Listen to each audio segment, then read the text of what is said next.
Bonjour à toutes et à tous. Bonjour et merci d'être présents aujourd'hui pour l'ouverture de cet espace Agora. Alors cet espace Agora, nous l'avons pensé comme un lieu de vie, un lieu d'animation pour le village des projets.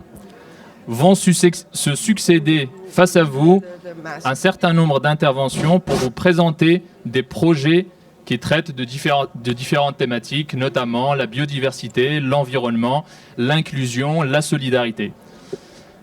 Sans plus attendre, je vais pouvoir vous introduire les deux formidables personnes qui ont accepté aujourd'hui de faire l'animation de cet espace Agora cet après-midi.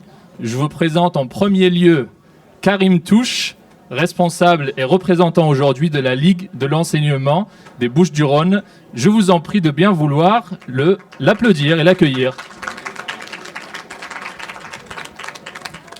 Voilà, Karim, tu peux me rejoindre. Et je vous présente également Giovanna, qui est la vice-présidente du réseau Euromed France, qui nous accompagne également aujourd'hui. Giovanna Tanzarella, naturellement, puisque vous la connaissez. Voilà, je vous laisse la parole pour la première session, la première intervention qui va vous être présentée. Eh bien, nous sommes très contents d'être là avec vous pour la première initiative du Forum des mondes méditerranéens. Nous sommes dans l'Agora. L'Agora, dans la Grèce ancienne, c'était le lieu de la palabre, de la discussion, de la délibération. Donc, ce sera un lieu de liberté d'expression absolue. Voilà. La première, vous savez qu'on a un après-midi chargé, donc on aura différents intervenants, comme vous le savez déjà, qui vont se succéder. Et la première... Alors, tu présentes le thématique. D'accord. Alors, la première réunion donc de l'Agora porte sur la sensibilisation à l'égalité de genre en Méditerranée par l'association Bokra Sawa. Et pour parler de ça, on aura 3 volontaires qui vont venir prendre la parole et vous expliquer à travers un jeu interactif, vous impliquer dans une discussion sur le thème. Et le projet dont il est question s'appelle Equal Med. Et ça tourne autour de la question de l'égalité de genre. Et donc, nous avons l'opportunité de donner la parole à ceux qui portent ce projet. Il faut savoir que ces projets impliquent des jeunes adultes d'Égypte, de Tunisie, de Suède et de France.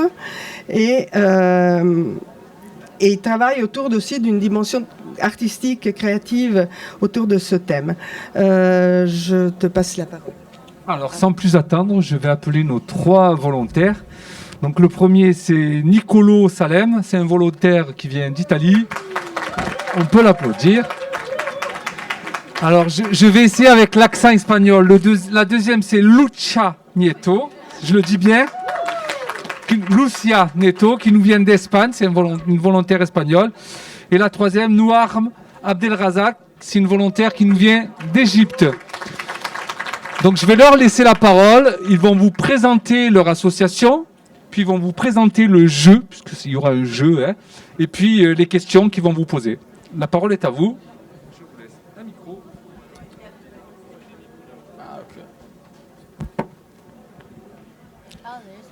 Good morning to everyone. Bonjour à tous. Nice to have you here. Donc, je suis ravie de vous voir tous réunis ici. On va juste poursuivre avec une brève présentation de notre association qui s'appelle Bokra Sawa. Donc, ça veut dire demain ensemble dans le dialecte égyptien. C'est une association culturelle qui a été créée en 2013.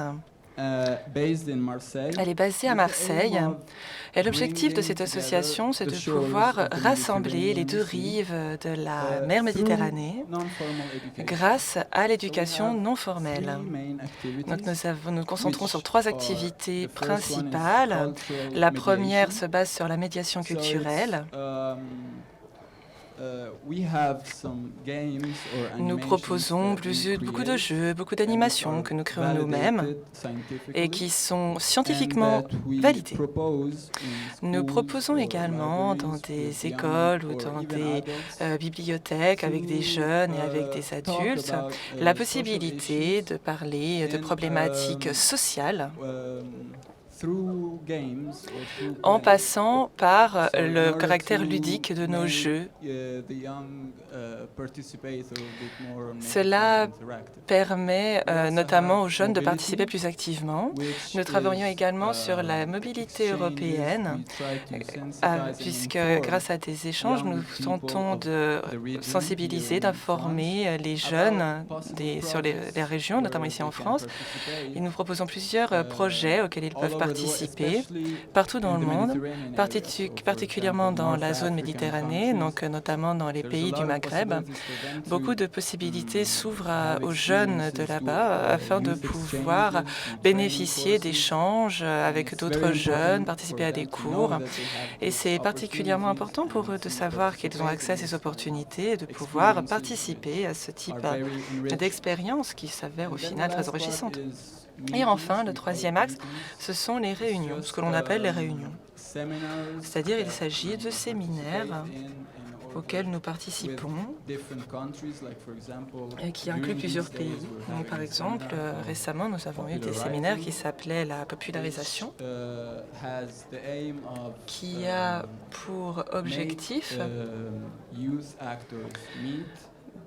de s'assurer que les jeunes soient des acteurs, puissent discuter entre eux et puissent apprendre de nouvelles choses de nos différents pays, ou peuvent apprendre de plusieurs associations qui travaillent sur le même sujet, comme par exemple l'éducation non formelle dans notre cas. Donc ce sont les trois axes principaux de notre association. Et enfin, Nouran va pouvoir représenter notre outil pédagogique qui s'appelle EqualInMed. Merci beaucoup, Nicolo.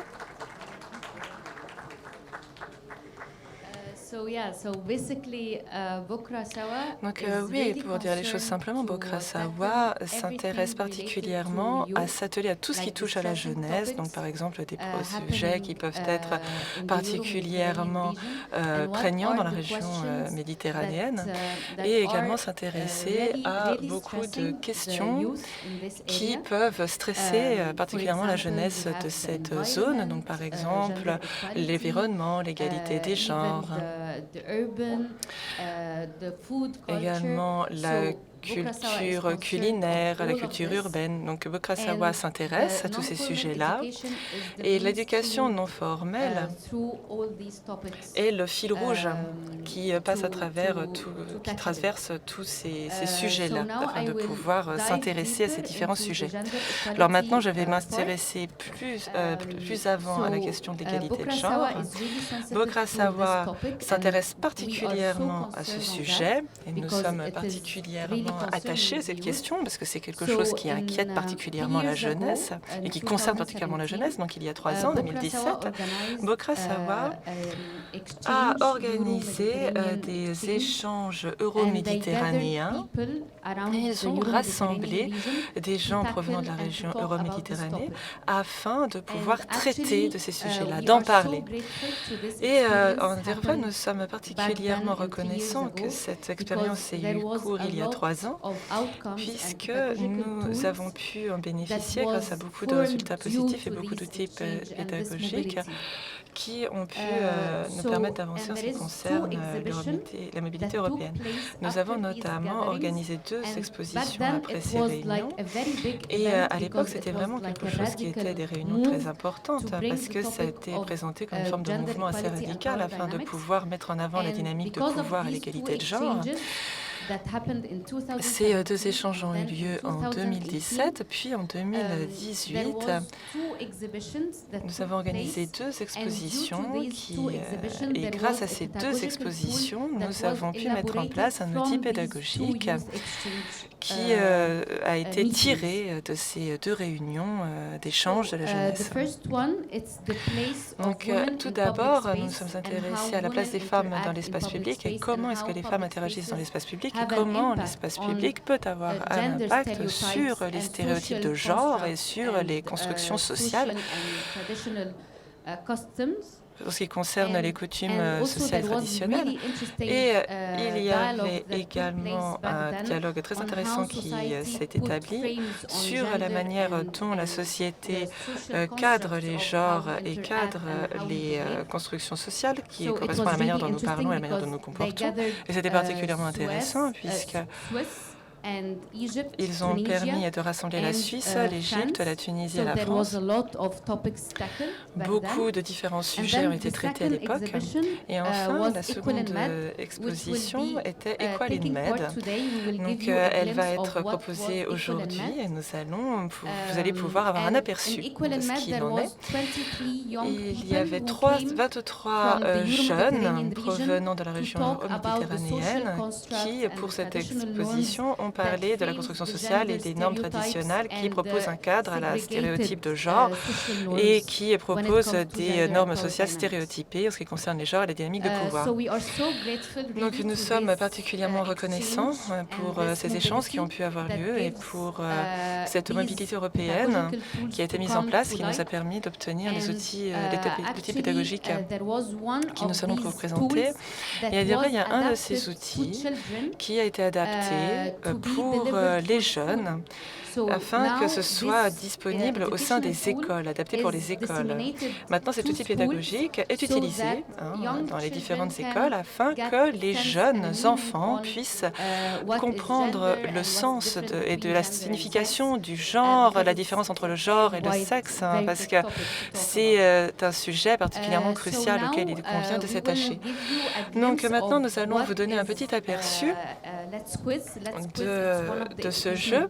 Donc, nous allons proposer un quiz qui fait partie de l'outil pédagogique qui a été conçu suite à cet échange, cette exposition qui a lieu en 2017 et 2018. Et je vous demande de préparer votre téléphone parce qu'en réalité, le quiz, c'est une application en ligne. Donc, nous allons vous fournir certaines questions et nous allons vous donner l'opportunité de découvrir quelle est la bonne réponse. Et après, on va vous expliquer pourquoi la bonne réponse était la bonne réponse. Donc, préparez vos téléphones et commençons ce quiz ensemble.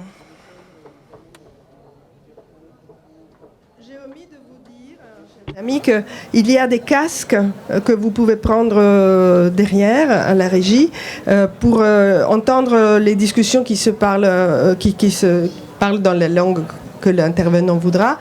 Et donc, vous pouvez les écouter en français ou en anglais ou en arabe selon votre préférence. Donc, si vous avez besoin de casques, n'hésitez pas à les récupérer à la régie.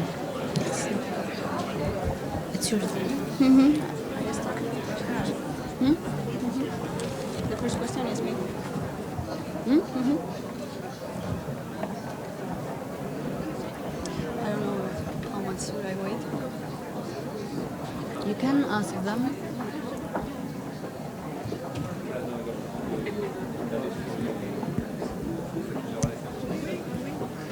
Okay. Tell them the game like they have to scan QR code. They are doing it. Yeah. It's working. Have you scanned the QR code? Vous avez réussi à scanner le QR code? Everyone? Ah oui? Ok. Okay. Now you are going to see the questions in your phone. Alors maintenant, vous allez pouvoir voir les questions apparaître sur votre téléphone. Screens. Et vous allez les voir apparaître également à l'écran.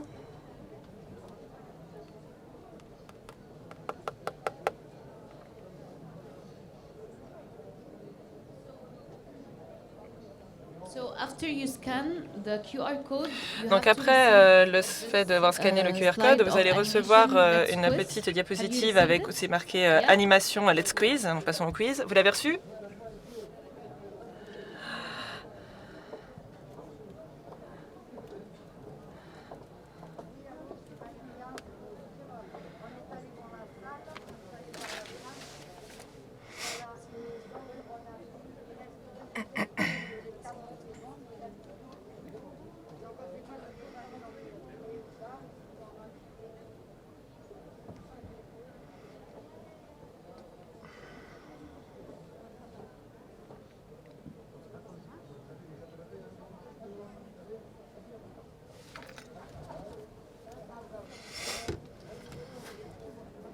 Okay, so let's quit. Ok, donc on va pouvoir passer au quiz. The question is, why is the 8th of March Alors la première question, c'est pourquoi est-ce que le 8 mars est la journée internationale de la femme? Donc la première réponse, c'est parce que c'est le premier jour où il y a des femmes qui ont participé à une manifestation. La deuxième possibilité, c'est que c'était que les femmes américaines et russes ont été manifestées au début du XXe siècle à ce moment-là. Et sinon, c'était, troisième solution, c'est le jour où une femme a voté pour la première fois.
Okay, so the correct answer is Donc la bonne réponse, is the day American and Russian women demonstrated. c'était la réponse numéro 2, c'est-à-dire que c'était le moment où les femmes américaines et russes étaient mises en avant au début du XXe siècle. Donc c'est venu au début du XXe siècle aux Amériques. Et par la suite, ça a été utilisé aux États-Unis en février de 1909 avec le Parti socialiste des États-Unis qui était dédié à l'honneur des travailleuses qui travaillaient sur les coutures en 1908, qui ont fait la grève à New York pour protester contre leurs conditions de travail qui étaient très difficiles. Et en 2017, les femmes en Russie ont choisi de protester et faire la grève sous le slogan du pain et la paix le dernier dimanche de février, ce qui était tombé en fait sur le 8 mars selon le calendrier grégorien. Et leur mouvement a mené au final à la mise en place du vote des femmes en Russie. Hard luck next time. Donc très bien. Alors maintenant, deuxième question. Quel est le pays euro-méditerranéen qui a des bénéfices à plus longue échelle et qui a permis d'appliquer la politique du congé paternité pour pouvoir améliorer le partage des responsabilités parentales? Est-ce que c'est la Slovénie, la Jordanie, l'Espagne ou la Tunisie? Ah pardon, il n'y a pas Géorgie dans les possibilités. Alors autant pour moi, la Suède, l'Espagne, la Slovénie ou la Tunisie?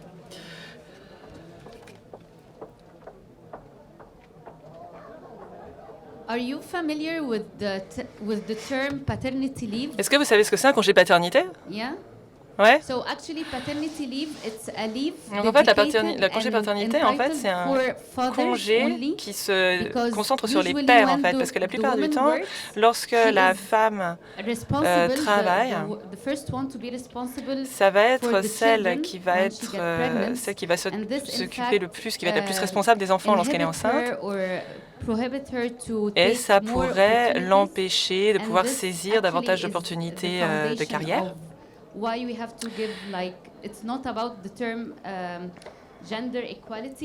Et là, ce n'est pas nécessairement en ce qui concerne l'égalité de genre, mais c'est également l'égalité des opportunités qui s'ouvrent à eux.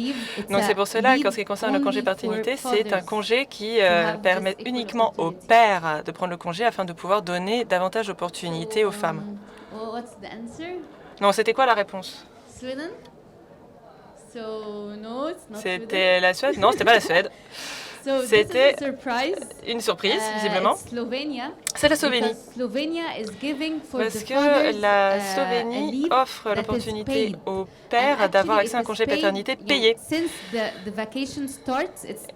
depuis le début du congé paternité, ça peut durer 12 mois. Donc en tout cas, ça dure en moyenne 12 mois. Et ça peut même être multiplié par 2, donc c'est quand même un gros avantage pour le père. Parce qu'il peut davantage participer au travail domestique qui n'est pas payé au sein de la maison. Et ça permet de renforcer l'égalité des opportunités entre les hommes et les femmes. Et actuellement, l'Union européenne est en train de mettre en place une nouvelle politique afin de pouvoir proposer une durée minimum au congé paternité qui durerait 8 à 10 jours. Et donc, c'est déjà un bon début. Et également, dans les régions des pays arabes, il y a des nouveaux amendements qui sont mis en place dans la politique afin de permettre aux pères de prendre jusqu'à 10 jours de congé paternité aussi.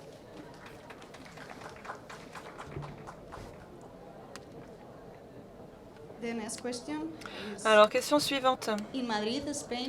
Alors, c'est à Madrid, en Espagne. Il est interdit de trop écarter ses jambes dans les transports publics. C'est vrai ou pas?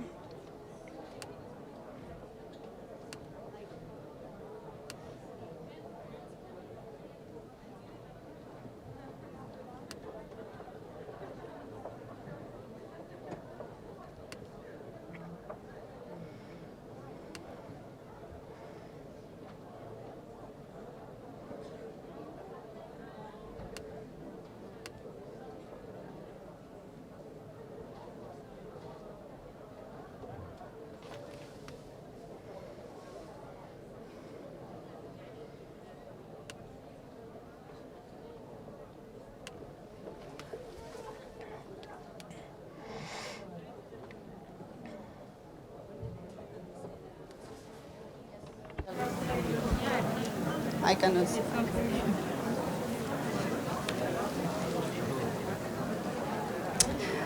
Okay, so the correct answer is Ok, alors la bonne réponse, it is true. c'est vrai.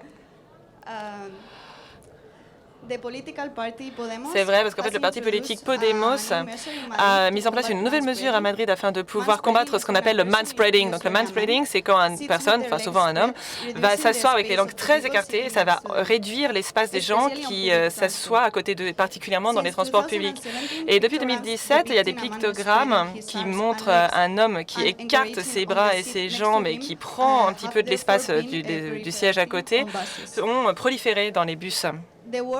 Et on voit les mots respecter l'espace des autres accompagne cette image. Alors il y a des étiquettes identiques qui sont également présentes dans le système de transport public de New York, par exemple. Et en fait, c'est une habitude qu'ont les hommes du fait de la manière dont ils sont éduqués. Ils ont l'habitude de prendre davantage de place que les femmes qui rassemblent davantage leurs jambes, qui ont l'habitude de prendre le moins d'espace possible. Et pourtant, en fait, quand ils sont assis, les hommes n'ont pas besoin de davantage d'espace pour leur partie génitale, quoi. Alors, il y a un professeur de psychologie d'Harvard, Amy Cuddy, qui a expliqué pendant une conférence qu'en fait, c'était une pose de pouvoir, en fait, qui leur permettait de remonter leur taux de testostérone et puis renforcer leur confiance en eux. Et ça marche aussi pour les femmes. Hein. Alors très bien, la quatrième question. Alors Raouya Ataya était la première femme à devenir une parlementaire en Égypte et dans le monde arabe. C'était en quelle année? Vous avez 1977, 1930, 1957 et 2013.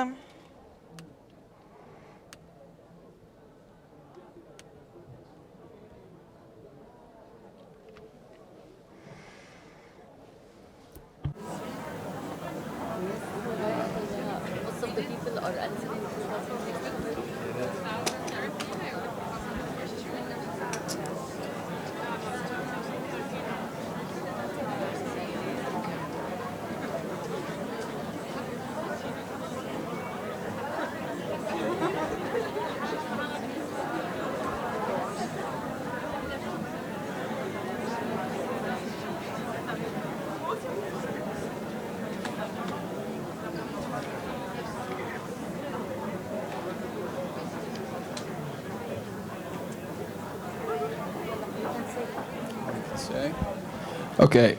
The right answer is Très bien, alors la bonne réponse, 1957. c'était 1957. Rawia est devenue la première femme à devenir un officier de l'armée de la libération égyptienne et après elle a aidé à former des milliers de femmes pendant la guerre de Suez et elle a gagné beaucoup de récompenses militaires dans son application dans les guerres suivantes et avec ses efforts afin de pouvoir aider à former 4000 femmes pour les premiers soins et le fait de devenir infirmière pendant la guerre, Rawia a également atteint le rang de capitaine dans une unité de commando de femmes. Pendant la guerre d'octobre de 1973, elle a également été la présidente de la Société des familles des martyrs et des soldats et elle a aussi gagné le surnom de la mère des combattants martyrs. Puis en 1957, un an après les premières élections qui ont tenu lieu après la nouvelle constitution, les sondages d'opinion de l'époque ont révélé que 70% des hommes égyptiens étaient opposés à l'idée que des femmes pouvaient avoir une position de parlementaire au sein du Parlement. Mais tout cela a changé lorsque Rawia est arrivée dans cet univers et a dépassé tous les stéréotypes puisqu'elle a reçu 110 807 votes dans ses circonscriptions. Elle est devenue la première femme parlementaire du monde arabe.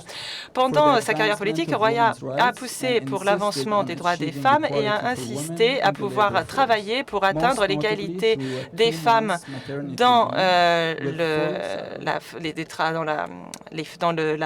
dans le travail, et particulièrement grâce en leur fournissant 2 mois de congé maternité avec un salaire plein.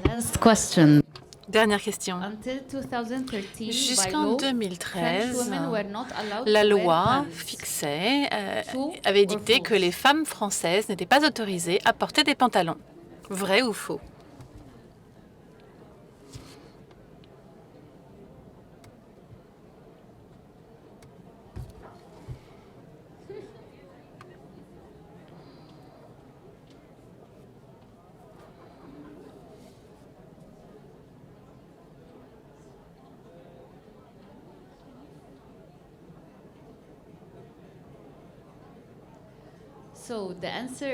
La réponse est c'est vrai. C'est en 2013. Une loi, une législation qui remonte au 7 novembre 1800 interdit aux femmes le port de pantalons. Et c'est en 2013 que cette législation a été abrogée. À l'époque, on considérait qu'une femme qui portait un pantalon était similaire à un homme. Cette loi a donc été modifiée à 2 reprises. Une première fois en 1892. À l'époque, la condition, c'était que les femmes ne pouvaient porter des pantalons que si elles tenaient un guidon de vélo ou si elles étaient en train de faire du cheval. Et enfin, en 2013, les choses ont été abrogées une bonne fois pour toutes. En d'autres termes, jusque récemment, les femmes ne pouvaient porter des pantalons qu'à condition qu'elles soient sur un vélo ou sur un cheval. C'est quelque chose qui est assez étonnant. Bien entendu, ça ne signifie pas que les femmes françaises ont commencé à porter des pantalons à partir de 2013. Mais officiellement, telle était la loi. En effet, puisque du fait de cette loi, il était indispensable qu'une femme sollicite une autorisation spéciale auprès des services de police pour porter un pantalon. Voilà, merci beaucoup d'avoir participé à ce jeu, à ce quiz. Et nous vous invitons à 5 heures de cet après-midi à nous rejoindre. Nous allons tester un nouveau outil pédagogique de Bokrasawa. Il s'agit d'un outil qui s'appelle Let's Talk, Parlons en anglais. Et il y a par ailleurs une exposition sur la place des femmes au public, dans le public, à laquelle nous vous invitons également à 5 heures. Je vous remercie. Merci beaucoup. On peut encore les applaudir très fort. Donc Nicolo, Lucia et Nouran. Merci beaucoup.